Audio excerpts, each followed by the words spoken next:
It is certified personal trainer Mary Beth Rockwell joining you from a beautiful sunny San Francisco today. Let's go Giants, by the way. MLB season is underway. Welcome aboard to the Next Fitness Show, brought to you by The Next Fitness Thing. With me as always, co-host, CEO of The Next Fitness Thing, awesome human being, Alexis Craig. Come on in, say hey, Alexis. Hey. Well, thankfully, we are together this week. We took last week off because Alexis had a family medical situation, and things have definitely calmed down since then. So we're very happy about that development. But thank you, Alexis, for being a trooper and doing what you needed to do. And we send your family continued love and healing for your dad. Thank you. Yeah, absolutely. Everybody missed us last week, I think. At least that's what people told me. So on today's show, you're not going to want to miss this one, team, because my amazing sports medicine doctor, Kristin Wingfield, is going to be our guest back on the show today. We're going to be, since we're heading into our May the 4th Be With You 5K program, starting next Saturday, April 5th, as we're live, we're going to talk to Dr. Wingfield about how to safely train for a 5K and deal with some of those aches and pains that may crop up along the way. So that's going to be a great discussion. We chatted with her on Wednesday and recorded that, so we'll be bringing that to you shortly. We'll also have, of course, a mid-show stretch and a move of the week that will dovetail in quite nicely with the 5K training as well. We have some announcements. We'll be giving you the latest and greatest of what's coming to the Next Fitness Thing. And if you would like to come to the Next Fitness Thing, we'd love to have you. So you can join us at thenextfitnessthing.com if you're looking for a place to work out that is fun and welcoming and understanding and supportive. It is just the awesomest place to be. And also our Facebook group, facebook.com/group/the Next Fitness Thing. That's where our community all hangs out and cheers each other on together. So that's a great positive place to be too. And if you were with us, whether you're live, as Megan is saying hello in the chat, hi Megan, whoop whoop. And if you're on the recorded version of this as well, you know what I'm going to ask you. The earliest in the program that you can do this, give us a thumbs up, because I have understood from people who follow the algorithm changes that are constantly happening and know these things. The earlier in the show you can give us a thumbs up, the more it boosts the notice of our little channel here. So do us a favor, do that. And then keep commenting on our videos. We're actually going to do 3 Freebie Friday winners this week because we, for one reason or another, didn't do one 2 weeks ago. Then we took the week off last week. We were going to do 2, and then we didn't do that show. So we have 3 peeps are going to win a Freebie Friday prize just for commenting on our videos. Erin says hello. Hi, Erin. And then subscribe if you haven't done so already. We're always on the hunt for subscribers to help us boost in the algorithm as well. And share our videos if there's especially somebody you know that might be training for a 5K that might want to know more about how to do it safely, or maybe want to get involved in our program. You might want to share this program with that person. That would be cool too. Daniela saying hello. Hi, Daniela. Okay, and did I hit all the particulars? I think I did. Okay, so I think it's time. We're going to throw it over to the interview that we just recorded a couple of days ago with the amazing and awesome sports medicine specialist extraordinaire, Dr. Kristin Wingfield. And we're going to talk about, and Donna D says hello. Hi, Donna D. We're going to talk about all the things that we maybe should not do, or is better that we do as we are training for a 5K. So Alexis, are we teed up and ready to go? Ready. Okay, let's do it.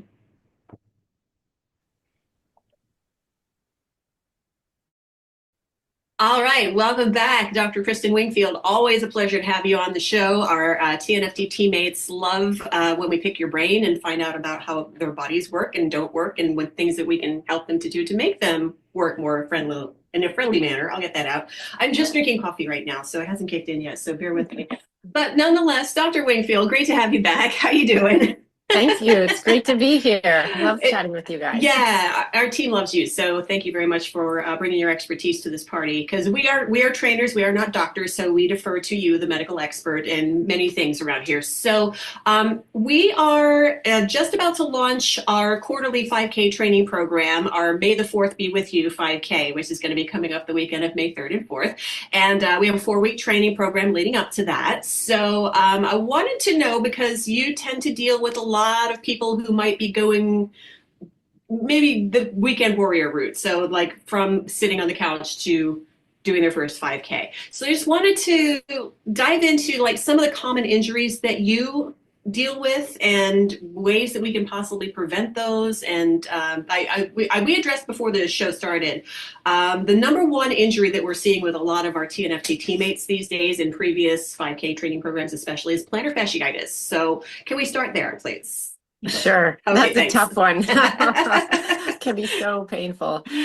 Yes, so I think, some of it depends a little on how conditioned the person is going into the training. So, meaning, do they sit at a desk all day and not walk a lot, or are they sort of walking a lot and doing some strength training, even though they haven't been running? So that can make a big difference. And so starting to run is really hard on the body because it's much higher impact. And so if your muscles aren't used to all that eccentric or shock absorption landing type contraction, it can make everything tighten up and pull and get injured and overworked. And so places like the Achilles, the plantar fascia, these are all tendons that attach to bones that give us some shock absorption. And so if they're suddenly shocked themselves by all this sudden impact weight bearing on pavement with cants and different shoes, they can get tight and irritated and sore. And so that leads to these tendinitises, plantar fasciitis. So I think if you're already walking a lot, it's an easier transition. But if you're not walking a lot, you really need to start with some walking and really get the miles up walking. And in addition to that, doing some calf raises and calf strengthening and stretching, because as soon as you start doing more exercise, everything tightens up. So you want to add some stretching in gently when you're warm, not before, but during or after your exercise. And just sort of paying attention to pain. And the shoes that you wear can also be really important. Absolutely. I want to circle back to the shoes in a little while. But as far as the plantar fasciitis and walking versus running, the cool thing about our 5Ks is everyone's welcome. So walk, welcome, runner, welcome. We have a walk on our crew. So take this to heart. Very nice to hear that. Okay, let's circle back to the shoes. So the shoes can not only help with plantar fasciitis, but with a lot of other issues quite likely as well, going up the whole chain of your body, right? Exactly. So people can get Achilles tendonitis if they roll in or pronate a lot and there's more torque on the foot and the ankle. So then they would want a shoe with a little more arch support. There's so many different shoes out there. Some are cushion, neutral with no arch support. Some have a higher heel than toe and good arch support. They're more firm. I think it's really important to get a good shoe and a good foot assessment. So going to a good running shoe store and having them help you, and sort of that you can look at your aches and pains and see where you need to be stacked and aligned. And then sort of wearing those. If you have an injury, you want to wear your good shoe all the time, not be barefoot, not just when you're training, but certainly for the training. And also being careful of the road cant. When you run, it's canted on the side of the road. So sidewalks are a little better, or a flat trail. But, you want to go out and back and not always in a circle, because then you get the cant on one side and that can lead to IT band syndrome and all these other types of overuse injuries. I have told this story in previous places here at the Next Fitness thing about when first time I started seeing you for hip issues was when I was training for a marathon, the one and only marathon I have ever done. And I was a slower runner, so we were encouraged to stay over to the side of the road, which you said has that cant. It was my right hip that was taking that extra pounding, and guess what hip started to hurt, right? So Exactly. yeah, so that's definitely something you want to keep in mind as well. So try to switch that up whenever you can. What are some of the other common issues? We hear the term runner's knee a lot. What is runner's Yes. knee? Well, it's a layperson's term, generally referring to patellar tracking issues and pain under the kneecap. And so the patellofemoral joint, which is where the kneecap tracks up and down, can get irritated if you're pronating, or your muscles aren't lifting up the kneecap, or your mechanics are off, your hips are weak, your knees are going in. And so overuse, repetitive overuse with running and higher impact can irritate the cartilage under the kneecap. So that is typically runner's knee. It's very common in all sports. And so the shoes play a role, the hip strength plays a role. The lower impact usually doesn't hurt as much, but if you start running and it gets sore, then that can bring it on. Jumper's knee is more of a patellar tendonitis. So people don't often know what they're referring to when they use those generic terms, but typically runner's knee is just that tracking issue of the kneecap, or chondromalacia, patella, patellofemoral pain, some cartilage inflammation or irritation. All right, we love it when you bring out the big words and the big medical terms. IT band syndrome, we hear a lot about. So Yes. what's that? It's another repetitive overuse injury, and it usually comes on with longer distance running with hills. And sometimes people will do a marathon that's hillier than they'd trained for, or they'll, just have some tightness and it'll pop up all of a sudden. It can be extremely painful. So people actually have to walk back from their runs. And the thing is, the knee is bent at about 30 degrees of flexion when you jog. When you walk and you sprint, it's at a different angle. But that 30 degrees of knee flexion repetitively can irritate this sort of a cushion on the outside of the knee or the femur. At the end of the IT band. And so you get a friction syndrome if the IT band is tight or your mechanics are off, and that can get very inflamed and it becomes very painful. So it usually comes on at a certain distance into the run and you have to stop running. And then the more you try to keep running the next day and things, it'll come on sooner and sooner to the point where you can barely run. And it can take quite a while to settle down. I love that you brought up that point because a lot of people think, oh, this is not so bad. I can push through it for a little while, but there comes a point when your body's just going to say, nuh-uh, not going to do that. And that leads me into my next question. When is the appropriate time to have that addressed by a medical professional if you got an issue? Right. So I wanted to bring that up. So plantar fasciitis typically is sort of moderate. It can be very severe, but you can typically walk and maybe run through it. And it's not that dangerous. But if you have pain on the top of your foot in one of the bones, the metatarsals, or if you have pain in your shin or your ankle, and that pain escalates and continues even after you stop running, and it kind of gets worse over time, then you should definitely stop running and be evaluated. You don't have a stress fracture or something more severe. Right. So typically pain that isn't going away, and especially if it's getting worse, you need to stop, back off, and see a doctor. Okay, and if it messes with your sleep, maybe as well. If you're not getting good sleep, you're not going to recover to do a successful 5K, right? So yeah, if you're having pain at night, that's also concerning. It can be inflammation, it can be knee, if it's that bad, then you should certainly have it looked at as well. And then what intermediate steps can our peeps take to kind of calm things down? Right. So you can always use some ice, a little bit of Advil, not to mask, but just to calm things down. It's always good to take a day off and do some spinning on a bike or elliptical, a little lower impact, and stretching your hips, your calves, lots of stretching and some core work. So plain old rest isn't the greatest. You want to rest but rehabilitate. So you want to do some proactive things to help your body recover and to loosen up the problem spots and strengthen, the stabilizers. Yeah, motion is lotion, as we like to say, right? And then as far as we're concerned here at TNFT, you know why we have you doing all those squats and lunges and side lunges and things like that is to strengthen all those muscles that go into your knee joints, right? So keep coming to class is another thing, all right? Exactly. Don't just run. Do all the other stuff too. You have to, and the stretching and foam rolling is, we recommend that as well. So it's a great way to kind of massage out those tight spots too. And that pain, you can even go into backs and other things depending on how much shock you've got. So just listen to your body we always come back around to that, but listen to your body, listen to what it's telling you. And if it's telling you something's wrong, try to do a little bit of care on your own. And then if it lingers for how long before they should come see you or a medical professional?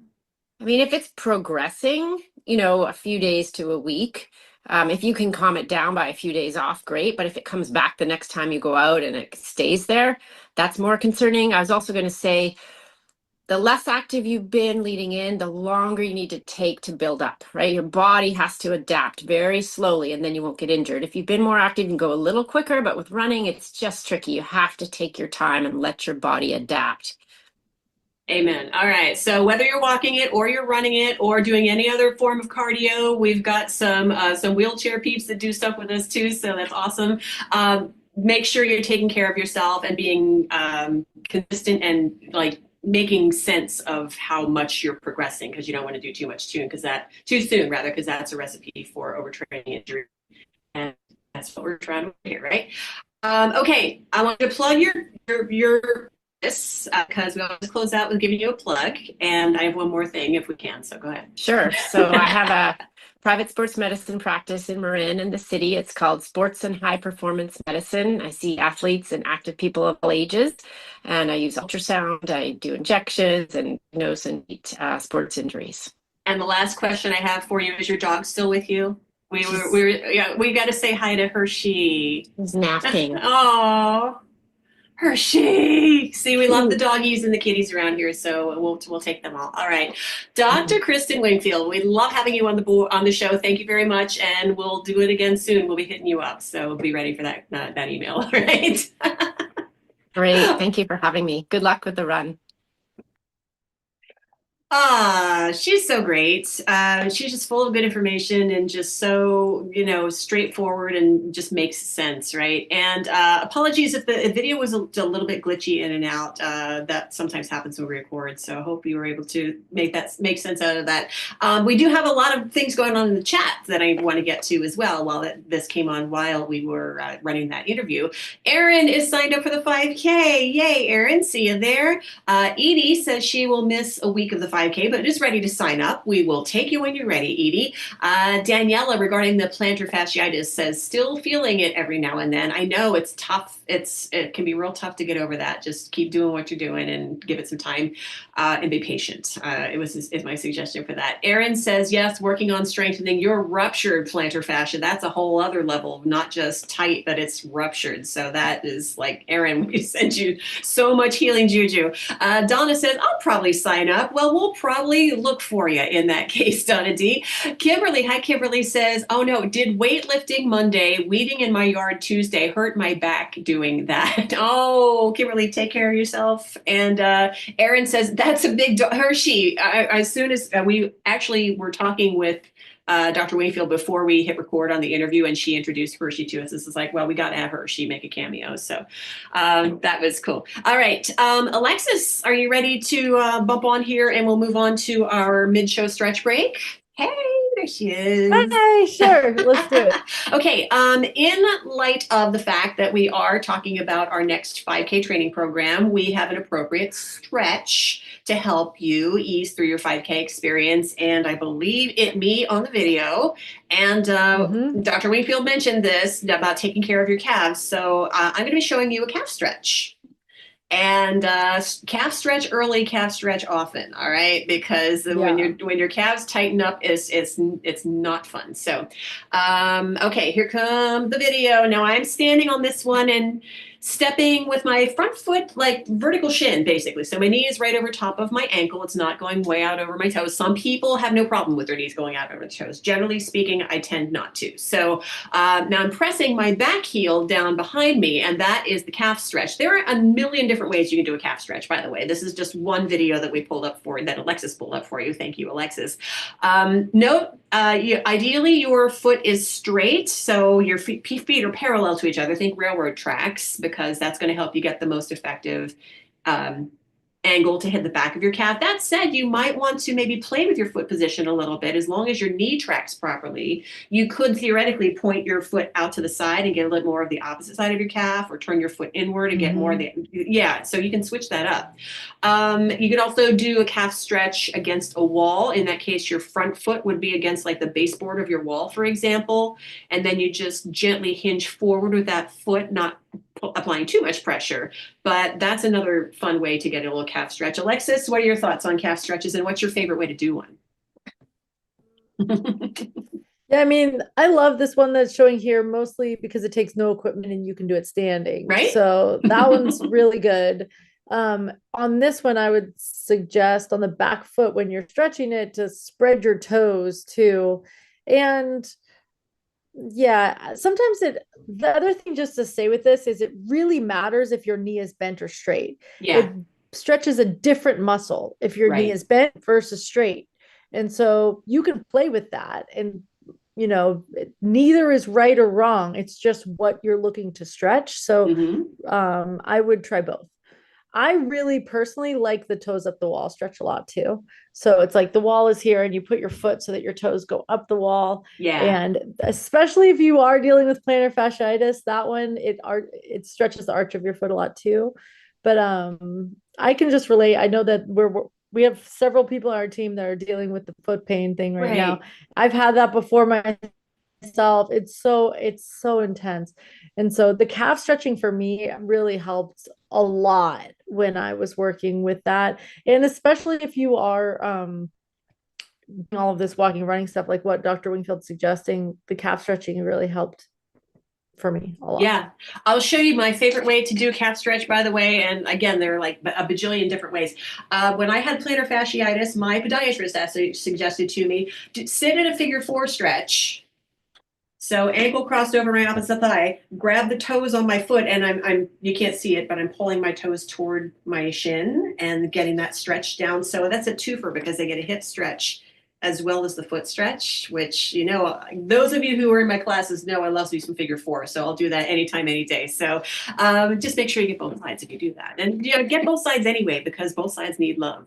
Right. So, okay. Nice. Calf stretch. Meanwhile, in the chat right now, Erin is saying that one of her favorite fitness purchases was a calf stretching board. And it's not too expensive.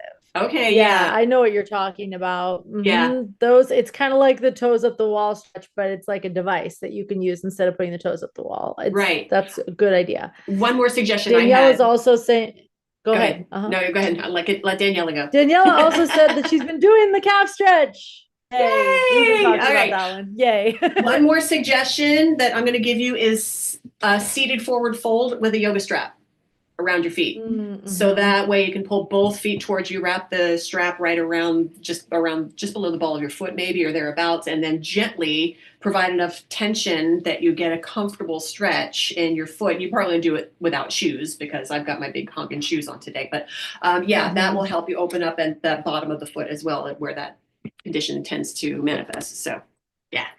Okay. Are we moving on? I think we're going right on into our move of the week, which also has to do with your calves and your ankles a little bit too, and how you land, depending on if you're walking or running. We're gonna bring Veronica's video on here. Veronica, hey. And Veronica is doing bunny hops. Bunny. All right, so she's doing this one barefoot. If you have any foot issues, you might want to wear some shoes. But this is good for multiple things. Alexis, you chose this one. So chime in and let us know why you chose this one. Yeah, I chose this one because it's really the first thing Dr. Wingfield was saying was that if you're transitioning to running, it's the impact of being able to manage the eccentric, which basically means being able to land on your foot without getting hurt is the biggest problem that people have. And so this exercise is exactly what that is for. It's to teach your foot to have the muscles, and not just your foot, but your calves, your feet and calves, and your quads and your glutes and things too, but really a lot of feet and calves to be able to have the muscles to control the deceleration so that when you land, that you are not just pounding and hurting yourself, that you're actually controlling it. So this move is honestly a little advanced, and it might not be the right idea for you to start with this, but this is what would strengthen it. So if you are looking at this like, yeah, freaking right, or maybe you could do 5 of them, but not for as long as Veronica is doing, even though this is a looped video, but just saying, magic of technology. Right. But I mean, going to bar class, which I would have never thought that bar class was the answer to be ready for running, but actually bar class is what this move came from. And it's really, really good for building the strength into the arches of your feet and your calves. So it's a really good option for conditioning for running. Yeah, I actually have a lot of thoughts on this one. You'll notice now we've established in previous videos, Veronica is very flexible. You'll notice how big her ankle mobility is. She's able to point her toes and her ankle all like fully opens up. So some of us have limited ankle mobility, so that you might not be able to get as big a range as Veronica is. That's okay. Work with what you got.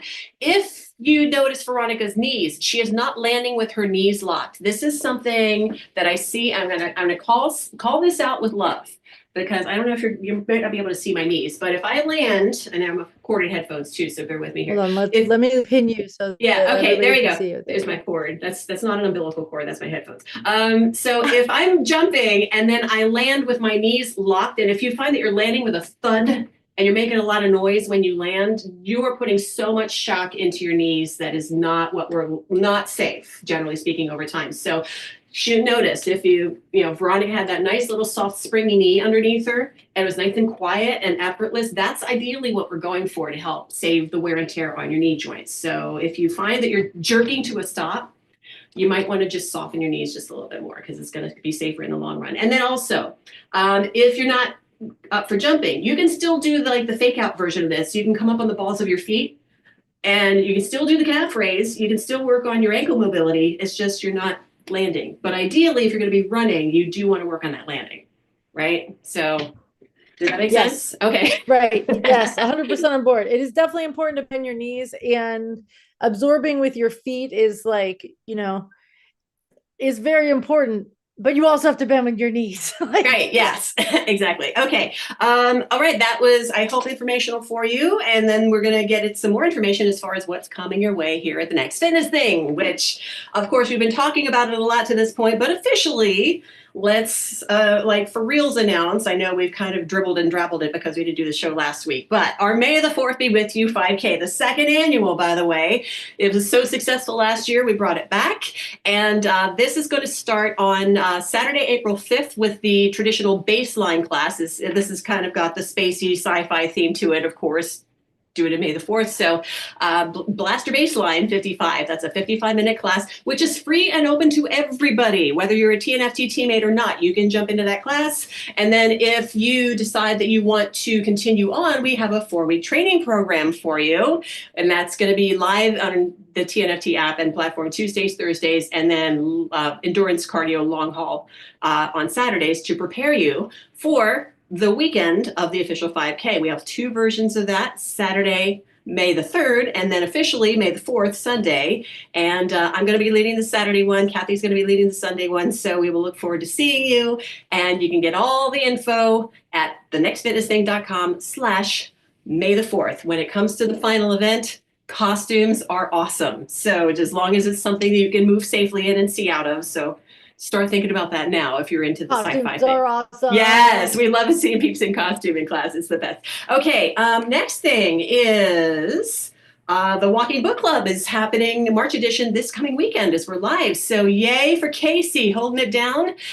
This month's book selection is The Fantasy Fourth Wing by Rebecca Yarros. So if you haven't finished it by now, you better get on it. But you can still show up Sunday, March 30th at 1 p.m. Pacific. Even if you haven't read the book or even if you haven't finished the book, just know there will be spoilers. But it's always fun to get into peeps that are reading the same thing and getting everybody's thoughts. So book clubs are cool. And ours is walking while you're doing it, 40 minutes worth. So thenextfitnessthing.com/book club is where you go to find all the info and including future selections. If you're done with this month's book, you want to get a head start on the April book, you can do that because it's posted on our website. All right, the next thing is Goals Walk. I think is the next thing we're going to chat about, right? So yes, it's not this coming weekend, it's the following weekend. It's because it's going to be late in April. So it's always the first Monday of the month. So I'm going to give you a heads up now. Goals Walk is a 25-minute, no pressure, no goal class, but everybody gets together and gets some accountability for any goals that they might have set. They don't even have to be fitness goals necessarily. They could be like mindfulness goals. They could be job goals, relationship goals. All these things apply because they have the basic steps to build a successful goal that you can achieve. So that is going to be on Monday, April 7th. And we look forward to seeing you, thenextfitnessthing.com/goalswalk to find out more. And that is another all access class where everybody is welcome to attend, whether you're yet a TNFT teammate or not. I always like to put the yet in there because I tell you, once you check us out, you're going to want to hang. And then the AMA walks continue here at the Next Fitness Thing. AMA, of course, stands for Ask Me Anything. And we are just about to wrap up Series 8 of the questions that have been compiled for us trainers and team leaders and Kevin, our CTO, and this week's guest, RD Sharon B, our on-staff registered dietitian here. So if you would like to send us any questions, you can. These classes, by the way, live in our replay library. And so you can take them anytime you like. They're 15-minute little chunks of fun questions, and we just goof around and have a good time. At least I goof around. So others do too, I know. AMAwalk.thenextfitnessthing.com. If you want to send us any questions, you can send them there. And then I think, Alexis, did I forget anything? Are we good? Did I miss anything on the 5K? I kind of blew through that, but yeah, we're good. okay. I mean, the only thing I'll just say with the 5K is like more announcements to that. We're gonna have swag announcements and Oh, all that kind yeah. of stuff that's coming. But for right now, you're just like, we're letting you know that that's coming. It's coming up pretty fast now. So Right. it's not this weekend, it's the next one. So Yeah. definitely sign up. I'm leading the baseline this time. Yeah, So that's it's going to be awesome. Yeah. Okay, so then I think we have Freebie Friday, and we got our work cut out for us because we need to pick 3 winners today. Going back over the last couple of weeks, 3 peeps are going to win something. How do you win something, Mary Beth? You might be asking.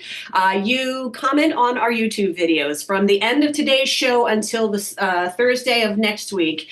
You can comment on any video that we've put up on our YouTube channel over that week, and then we will, from everybody that's commented, have a random drawing and find out who our winner, or in this case, winners, are going to be. So let's get to spinning because we got some perks and swag and stuff to give away here. So calling up the wheel. Here we go. All right, here is winner number 1. Ready, set. I got to do the sound effects orally or they don't come up down here. So Nancy. Oh, cool. Nancy, congratulations. Winner number 1. Okay. Spin it again when we can get it back up there.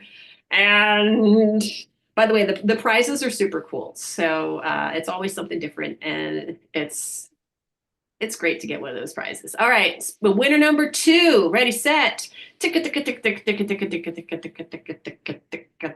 Debbie. Oh my gosh, Debbie. Congratulations. And we have Debbie, we got Nancy, and then we got one more winner coming up. So we're resetting the wheel. And then once more with feeling. Ready, set, and